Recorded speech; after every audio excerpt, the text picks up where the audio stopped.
If your teenager is rolling their eyes so often that it feels like you're watching a malfunctioning slot machine in Las Vegas, there is a very good chance that it has far less to do with hormones and way more to do with the phrases you keep repeating without even realizing it. Because many of the things parents say are actually old expressions they heard growing up themselves and are now passing down like a strange family tradition that nobody ever agreed to. The truth is that a lot of these phrases feel harmless, but to a teenager they sound dismissive, outdated, and sometimes even emotionally invalidating. And while you may think you are offering wisdom, your teen often hears something completely different, which is usually why their reactions seem so dramatic or sarcastic. So let's break down some of the most common phrases parents say and why they drive teenagers absolutely insane.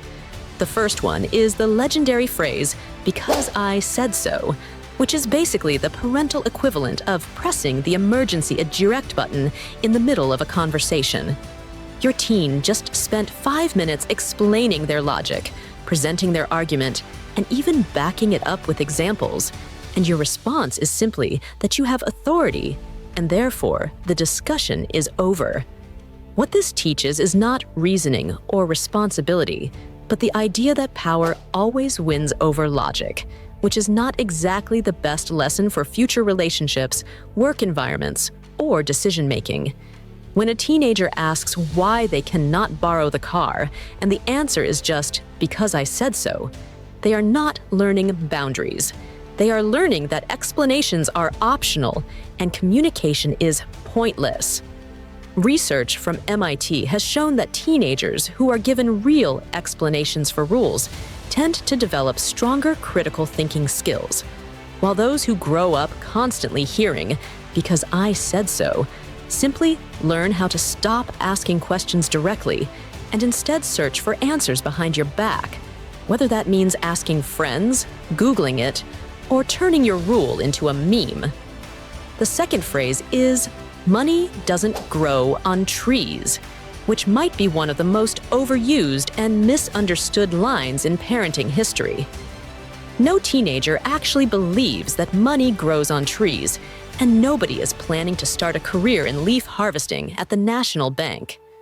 The problem with this phrase is that it does not teach financial responsibility, budgeting, or real-world economics, but instead just communicates frustration through sarcasm. Studies published in the Journal of Consumer Affairs show that teenagers learn financial literacy best when parents talk openly about income, expenses, and trade-offs, not when money is explained through vague metaphors about nature.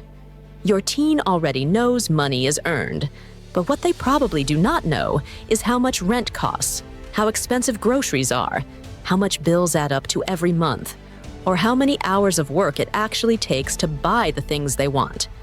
When you say something like, "that hoodie costs $200, which is about 20 hours of work at minimum wage," suddenly they are doing real math and understanding value instead of just rolling their eyes at another recycled phrase. The third one is, "when you're a parent, you'll understand," which is basically a promise of future wisdom that your teenager cannot verify for at least another decade or two. What this really means is that you do not have a satisfying explanation right now, so you are outsourcing understanding to a future version of them. Research from Stanford in developmental psychology shows that dismissing teen concerns with future predictions actually weakens trust, because teenagers want their feelings and perspectives taken seriously in the present, not postponed until adulthood. From their point of view, you are saying that their opinions do not matter until they reproduce, which is not exactly comforting, especially for those who might not even want kids in the future. The fourth phrase is, "I'm not your friend, I'm your parent," which usually appears right when an argument is slipping out of your control, and you need to remind everyone who holds the power. Your teen already knows you are not their friend because friends do not set curfews, inspect grades, or threaten to take away Wi-Fi. What this phrase really does is replace communication with hierarchy, and instead of resolving the issue, it shuts it down by emphasizing authority. Studies from Yale suggest that the healthiest parent-teen relationships are built on a balance between boundaries and approachability, meaning you do not need to be their best friend, but you should still be someone they feel emotionally safe talking to. The fifth phrase is, "You'll thank me later," which is parental code for, "I cannot explain this in a way you will accept right now, so I am gambling that future you will agree with me." The problem is that teenage brains are wired to focus on the present, not on long-term consequences, which is why asking them to appreciate something they currently dislike is like asking someone to enjoy a dentist appointment because their teeth will feel great next year.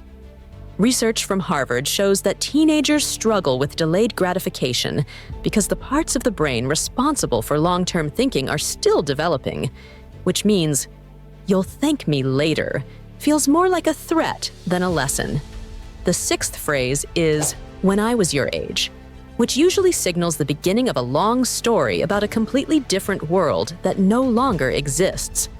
When you were their age, houses were cheaper, college was more affordable, and social media did not exist. So the challenges you faced and the challenges they face are not even remotely comparable. Studies from Northwestern University show that nostalgia-based lectures tend to widen the generational gap instead of bridging it, because teenagers do not feel understood. They feel dismissed.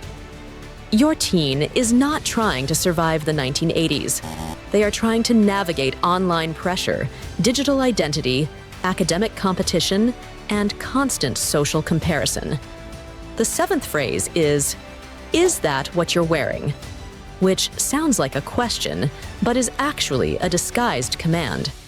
This phrase is not curiosity, it is judgment wrapped in polite grammar. Your teen probably spent a long time choosing that outfit, checking it in mirrors, sending photos to friends, and making sure it fits their identity. And one fake question can instantly destroy all that confidence. Psychology Today reports that criticism disguised as questions often feels more hurtful than direct feedback because it creates confusion and emotional insecurity rather than clear communication. The eighth phrase is, "You're too young to be tired," which completely ignores the reality of teenage biology and mental health. Research from Johns Hopkins shows that teenagers actually need more sleep than adults because their brains are still developing. And on top of that, they are juggling school pressure, social expectations, and constant digital stimulation. Dismissing their exhaustion sends the message that their stress is not real, which can make them feel emotionally invisible. The ninth phrase is, "You have it so easy," which is essentially the suffering Olympics in sentence form. Every generation thinks the next one has it easier, but modern teenagers face completely different pressures, including cyberbullying, academic competition, social media comparison, climate anxiety, and an uncertain future job market. Comparing their struggles to yours does not make them stronger. It makes them feel misunderstood.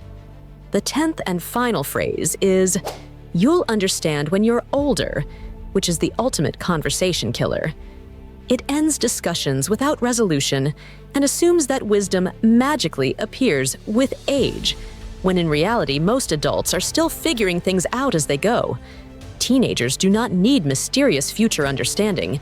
They need explanations now in a language they can process. In the end, these phrases do not teach. They shut down communication, and while they may feel convenient, they slowly chip away at trust and connection. If parents replace these automatic expressions with honest explanations, empathy, and real conversations, they might be surprised to find that their teens actually start listening instead of rolling their eyes.